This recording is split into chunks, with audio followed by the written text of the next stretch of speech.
Hello friends, welcome to my channel green house. और आज का हमारा पौधा है मोगरा का पौधा। अगर सही समय पर फरवरी में आपने अपने मोगरा के पौधे की प्रूनिंग कर ली थी तो आपके मोगरा के पौधे के अंदर नई ब्रांच, नई ग्रोथ, नए पत्ते आने शुरू हो चुके होंगे।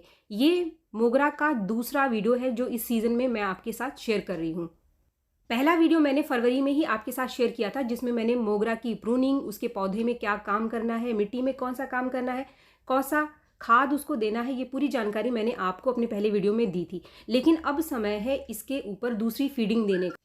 ये जो दो पौधे आप इस वीडियो में देख रहे हैं, इनके ऊपर खाद दिए हुए यानी पहली बार काम किए हुए इस सीजन का 20 दिन से ज़्यादा हो चुके हैं और पौधे ने नई ग्रोथ भी लेनी शुरू कर दी है। लेकिन अब समय है इसको एक ऐसा खाद देने का जिससे हमारे पौधे की ग्रोथ तेज़ हो जाए, ज़्यादा से ज़्यादा नई ब्रांच निकल करके आए। क्योंकि जितना ज़्यादा नई ब्रांच हमारा मोगरा का पौधा इस समय निकालेगा उतना ही ज़्यादा घना होगा।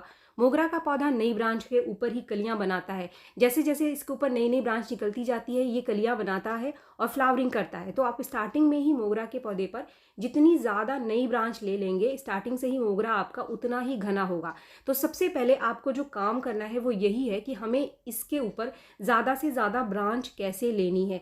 तो अब मोगरा को आपको खाद कौन सा देना है, इसके साथ ही किन बातों का आपको ध्यान रखना है कि ज़्यादा से ज़्यादा हमारा मोगरा नई ब्रांचेस को निकाले। तो फ्रेंड्स, अब हम हमारे मेन टॉपिक के ऊपर वापस आ जाते हैं। ये पहला अपडेट है प्रूनिंग के बाद का। अगर आप में से कोई ऐसा है जिसने अपने पौधों की अभी तक प्रूनिंग नहीं की है या रिपोर्टिंग नहीं की है तो आप अभी भी इसकी प्रूनिंग कर सकते हैं, रिपोर्टिंग कर सकते हैं। लेकिन आप कुछ चीज़ों का ध्यान रखना कि स्टार्टिंग में कुछ दिन तक आप अपने पौधे को सेमी शेड में रखना, यानी तेज़ धूप में मत रखना। वरना जब भी आप टहनियाँ काटोगे तो कभी कभी ऊपर से टहनियाँ सूखनी शुरू हो जाती है और प्रूनिंग के बाद टहनियाँ सूख जाती हैं। तो आप में से कोई भी है जो अभी अपने पौधे की प्रूनिंग करेगा इस वीडियो को देखने के बाद तो कुछ सावधानियां आप ज़रूर रखें क्योंकि टेम्परेचर अभी बढ़ गया है दिन का।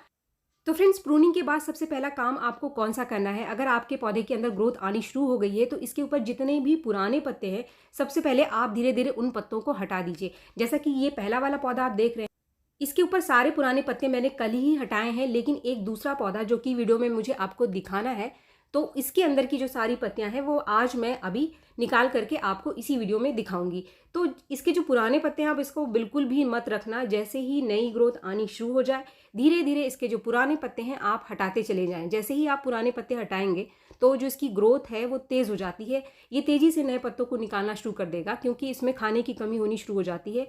क्योंकि पत्तों में ही खाना बनता है तो जैसे ही पत्तों की कमी पौधे को पड़ेगी ये तेज़ी से पत्ते निकालेगा और तेज़ी से नई ग्रोथ ले लेगा। तो फ्रेंड्स, आप भी ये पहला वाला काम ज़रूर कर लीजिए। अगर प्रूनिंग कर चुके हैं तो पुराने पत्तों को नई ग्रोथ आने के बाद धीरे धीरे करके अपने पौधे से हटा दीजिए। जैसा कि आज मैं इस पौधे में करने वाली हूँ, इसके सारे ही पुराने पत्ते मैं निकाल दूंगी। जितनी सिर्फ नई ग्रोथ आई है, नए पत्ते आए हैं, उन्हीं को मैं इस पौधे के अंदर रखूंगी। पुराने पत्तों को निकालने से ये जो पुराने पत्ते होते हैं इसके ऊपर काफ़ी कीड़े वगैरह भी लगे होते हैं पुराने पत्तों के ऊपर, तो इसको आप निकाल देंगे तो हमेशा नई ग्रोथ आएगी तो आपको नया पौधा मिलेगा। ये एक बहुत ही पॉजिटिव चीज़ होती है और नए पत्तों को, नई ग्रोथ को देख करके आपको खुद भी बहुत अच्छा लगेगा। तो पुराने पत्तों को आप बिल्कुल भी ना रखें, उनको हटा दीजिए। अब टाइम है दूसरा काम करने का। क्योंकि मैंने इनके ऊपर 20 दिन पहले काम किया था तो इनकी मिट्टी में काफ़ी ज़्यादा घास वगैरह उग करके आ गई है और मिट्टी भी काफ़ी सख्त हो गई है। तो अब दूसरा काम है इसकी मिट्टी में काम करने का। जितनी भी घास वगैरह है उसको आप निकाल दीजिए। अगर कोई घास उग करके आ गई है, मिट्टी सख्त हो गई, तो सबसे पहले आप इस पौधे की मिट्टी की अच्छे से गुड़ाई कर लीजिए एक बार फिर से।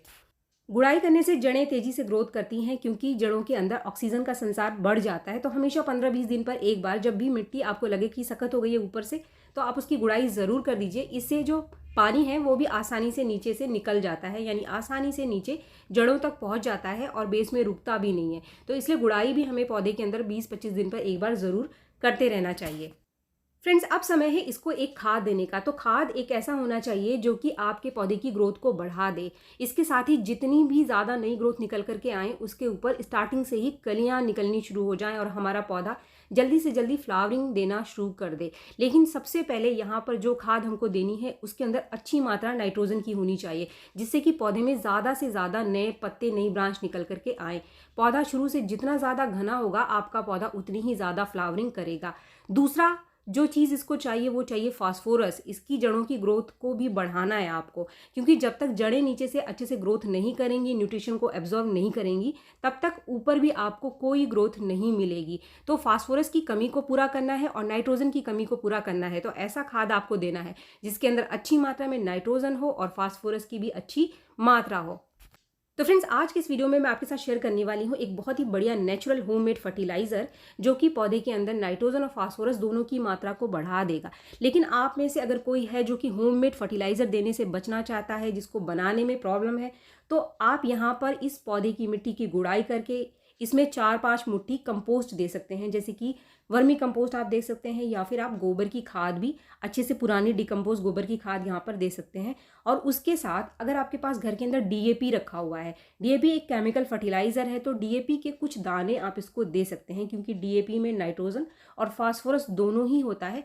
तो इससे पौधा स्टार्टिंग से ही आपका ग्रोथ करेगा, जड़ें भी ग्रोथ करेंगी और ज़्यादा से ज़्यादा ब्रांचेस भी पौधा निकालेगा। लेकिन अगर हमारे पास बहुत अच्छे नेचुरल फर्टिलाइज़र हैं, तो फिर हमें ये केमिकल फर्टिलाइज़र देने की कोई ज़रूरत नहीं है। हम इनको देकर भी बहुत बढ़िया ग्रोथ और फ्लावरिंग ले सकते हैं। तो नाइट्रोजन की कमी को पूरा करने के लिए जो सबसे बढ़िया और बेस्ट सोर्स है, जो कि हमेशा मैं आपके साथ शेयर करती रहती हूँ, ये है यूज्ड टी का कंपोस्ट, यानी ये सूखी चाय की पत्ती है। अगर आप इसकी जगह फ्रेश टी अपने पौधे को देना चाहते हैं, तो आधा चम्मच आप दे सकते हैं। बस फ्रेश टी में और इस इस्तेमाल चाय की पत्ती में ये फ़र्क है कि आप इसकी मात्रा ज़्यादा से ज़्यादा दे सकते हैं, और अगर आप ज़्यादा मात्रा दोगे तो पौधे को ज़्यादा फ़ायदा पहुंचेगा। लेकिन जो फ्रेश टी है उसको आप आधा चम्मच 15 दिन में एक बार ही दे सकते हैं, और इसका आप 5 चम्मच तक 15 दिन में एक बार दे सकते हैं। तो काफ़ी ज़्यादा अंतर है, इससे फ़ायदा भी पौधे को ज़्यादा पहुंचता है।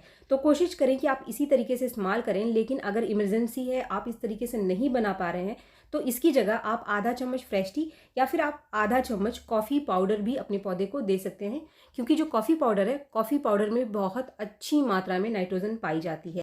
ये जो मेरे 2 पौधे आपको दिखाई दे रहे हैं, दोनों में ही मैंने ये 3-3 चम्मच चाय पत्ती दे दिया है। इसके साथ यहाँ पर मैं एक और फर्टिलाइज़र और देने वाली हूँ, क्योंकि हमें फास्फोरस की मात्रा पौधे की मिट्टी के अंदर बढ़ानी है। तो सिर्फ चाय की पत्ती देने से ही काम नहीं चलेगा, इसके अलावा एक और फर्टिलाइज़र यहाँ पर हमको देना है। वो फर्टिलाइज़र क्या है? वो भी बहुत ही आसान फर्टिलाइज़र है और उसको आप आसानी से आजकल घर में बना सकते हैं। फ्रेंड्स, इस चाय पत्ती को देने के बाद आप मिट्टी में इसको थोड़ा सा पहले मिला लो, एकदम ऊपर ही आपको इसको नहीं बिखेरना है। थोड़ी सी मिट्टी की फिर से गुड़ाई करके आप इस चाय पत्ती को अच्छे से मिट्टी के अंदर मिला लीजिए। अब समय है दूसरे फर्टिलाइज़र का, जो आपको अभी अपने पौधे में देना है, यानी दोनों चीज़ों को हमें साथ में डालना है। जिसमें हमने चाय पत्ती दिया था, उसी में हम ये वाला फर्टिलाइज़र भी डालेंगे। ये जो फर्टिलाइज़र आप देख रहे हैं, ये है संतरे के छिलके का लिक्विड फर्टिलाइज़र। आजकल संतरा मार्केट में बहुत ज़्यादा अवेलेबल है, आप भी खरीद कर अपने घर में ज़रूर लाते होंगे। अगर संतरे के छिलके नहीं है, तो इसकी जगह आप किन्नू का, मौसमी का, या फिर आप नींबू के छिलकों का भी इस्तेमाल इस फर्टिलाइज़र को बनाने के लिए कर सकते हैं, जो भी छिलका आपको मिल जाए।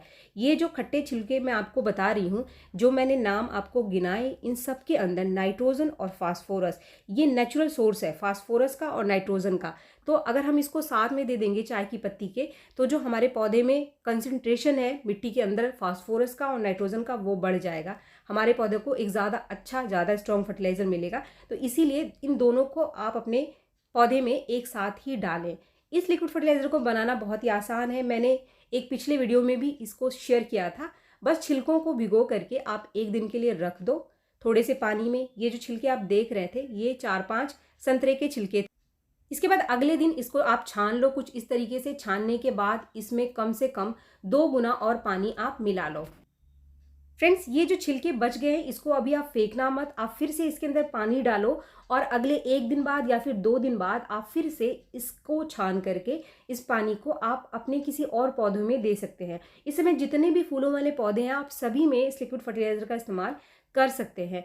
ये जो चाय की पत्ती मैंने 3 चम्मच मेरे पौधे में डाली, और ये लिक्विड फर्टिलाइज़र, इन दोनों को ही आपको 15 दिन में एक बार देना है। यानी अगर आपको इसी फर्टिलाइज़र को अपने पौधे को फिर से देना है, तो फिर 15 दिन बाद ही देना है। 15 दिन से पहले आप इन दोनों खाद को अपने पौधे के अंदर ना दें। फ्रेंड्स, अब यहाँ कुछ इंपॉर्टेंट पॉइंट जो मैं आपके साथ शेयर कर रही हूँ। अगर आपको अपने मोगरा के पौधे के ऊपर ज़्यादा से ज़्यादा ग्रोथ लेनी है, तो किन बातों का ध्यान रखना है, खाद के अलावा, खाद तो इम्पॉर्टेंट है ही, लेकिन कुछ चीज़ें हैं जो कि ग्रोथ को बढ़ाने में, फूल को लेने में मदद करती हैं। सबसे पहली चीज़, आपको अपनी मोगरा के पौधे के ऊपर रोज़ पानी का स्प्रे करना है। पानी का स्प्रे करने से जो इसकी टहनियाँ हैं ये सॉफ्ट बनी रहती हैं, इसके अंदर मॉइस्चर बना रहता है, तो पौधा ज़्यादा से ज़्यादा नई ग्रोथ निकालता है। अगर मॉइस्चर की कमी पौधे के अंदर रहेगी तो पौधा कम ग्रोथ लेगा।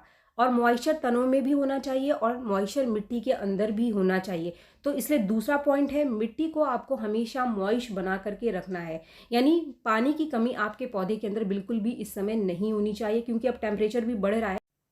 तो अच्छी ग्रोथ के लिए और ज़्यादा से ज़्यादा नई पत्तों, नई ब्रांच के लिए आप इसके ऊपर रोज़ सुबह के टाइम एक बार पानी का स्प्रे ज़रूर करें। मिट्टी में ज़रूरत पड़ने पर आप रोज़ पानी दें। पानी बहुत ज़रूरी है इस समय, मिट्टी को मॉइस्ट बना करके रखें। तीसरा पॉइंट, इस समय मोगरा के पौधे को आपको पूरे दिन की धूप में रखना है, क्योंकि मोगरा का पौधा एक ऐसा पौधा है जो धूप का ही पौधा है, और जितनी अच्छी धूप इसको मिलेगी उतनी अच्छी ये ग्रोथ लेगा और उतनी बढ़िया ये फ्लावरिंग करेगा।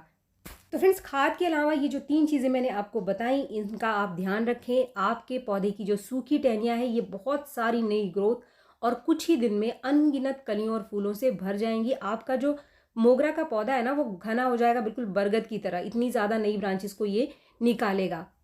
वीडियो अगर आपको पसंद आए तो एक लाइक ज़रूर करें, और मेरे चैनल को आपने अब तक सब्सक्राइब नहीं किया है तो मेरे चैनल को सब्सक्राइब भी ज़रूर कर लें। मिलते हैं मेरे नेक्स्ट वीडियो में, तब तक के लिए थैंक यू।